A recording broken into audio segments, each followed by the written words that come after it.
nasad! Martin Romualdez nasad. Wala na gaylain?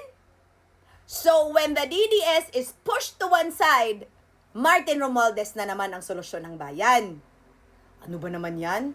Ako yung supporter ni Sir, pero kayo tong ginagamit ang pangalan niya lagi. Make it make sense.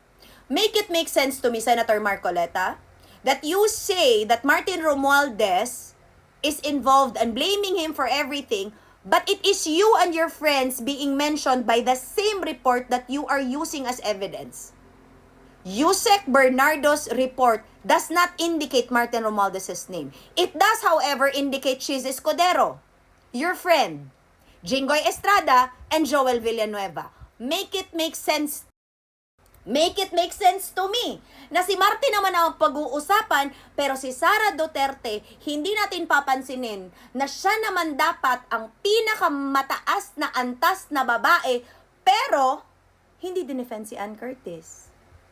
Hindi dinefend si Ann Curtis kasi si Bong Suntay ang kauna-unahan at kaisa-isang tao na nagsabi na hindi siya dapat i-impeach. So okay lang pala na si Bong Suntay maging bastos sa babae, akala ko ba babae ka?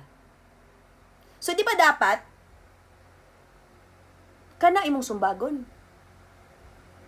Di ba dapat? Kaysa una, I remember, katong idol ti ka, gisumbag nimo ang sheriff because naluoy ka, kay bastos ang sheriff sa mga na-demolish.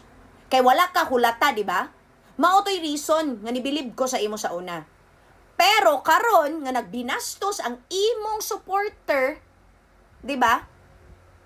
Mas musugot ka nga i-blame ang imong papa.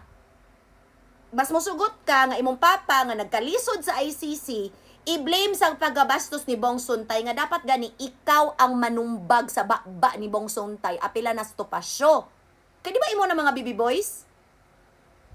How can you expect to be elected as president when you cannot even defend us when it matters? Di ba babae ka? So why are you not enraged? Is it because you need these men to be misogynists because they support you? Because Bong Suntay voted for you not to be impeached, so it's okay for him to be a misogynist. Imagine that. So who are you serving, Sarah? You're serving Bong Suntay, not the women of the Philippines, not where it matters. Martin Napod. Si Martin Napod ang storyahan. So that the people will ignore that when it matters, you are not present. Mas naa kay comment nga, ang bilis-bilis magpadala ng eroplano, ginawa namin yan dati. Eh di ba nanuntok ka nga dati? Para i-defend ang mga tao na nangangailangan. Pero sa mga babae na binastos, di ba? Silent ka. Di ba? Ang ginagawa nyo pa, binabastos nyo pa kahit biktima siya.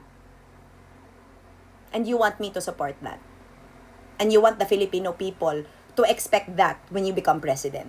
That the misogynists will have a field day and be allowed to be misogynists and mediocre when you are president as long as they support you. Nagduda na ko. Nagduda na gyud ko. Naabi ko ba, you said it also, that Martin Romualdez will never be able to win. And yet you are so bothered.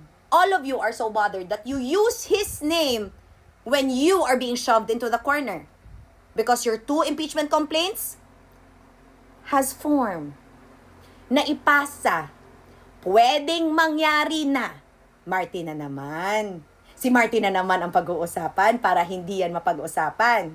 Si Martin ang pag-uusapan kasi silent ka nung binastos ng supporters mo ang kababaihan. Eh di ba? You are the highest elected woman in this country. Kasi to be fair ha, dati, nung may sinabi na kabastusan, si Sir, PRRD, nag-react si Lenny. Pero ikaw ngayon na VP ka, hindi ka magre-react. And worse, papayag ka na ibiblame pa ang tatay mo sa kabastusan ni Bong Suntay at ni Topacio? Make it make sense, Amega kung tunay. And you want me to support that.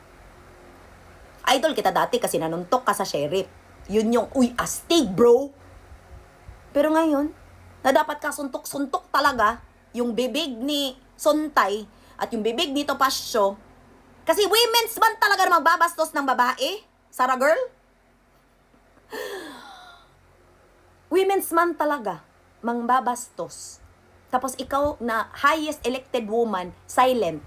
Kasi si Martin dapat ang pag-uusapan. At least si Martin na district congressman lang, ang mga ginagawa ni Martin as district congressman lang, buong bansa ang makikinabang. Nagtatrabaho para sa buong bansa. Pero district congressman lang yan. Okay? Dapat ang trabaho niyan, no? Sa first district of Leyte lamang. Pero ang ginagawang batas, halos kada semana may batas na bagong ginawa para makinabang ang buong bansa. Pero ikaw, na vice president, ano ang piniling gawin? Magko-comment sa isang bagay na wala namang katuturan. Pero nung comment, dapat to defend women because you are a woman, silent. Silent. Why is that? Make it make sense to me. And now you question why I think I'm smarter? I defended Anne. I made it make sense that her career is not built on arousing men. Number 2, I defended PRRD. I said that he should not be blamed. Dili ko anak. But I did that.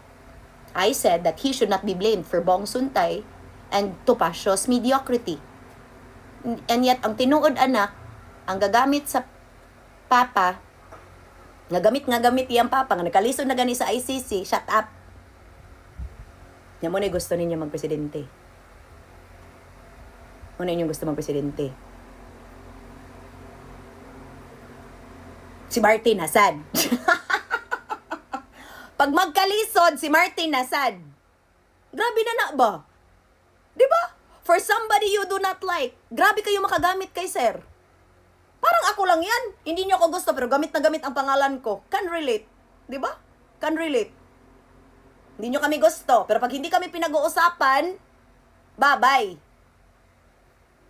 Kaya make it make sense to me, di ba? Senator Marcoleta used Yusek Bernardo's testimony. Pero conveniently left out Chis Escudero, Joel Villanueva, and Jinggoy Estrada. Talaga ba, be? On the other hand, Sara Duterte, the highest elected woman of this country, is silent on the misogynistic comments made by her supporters.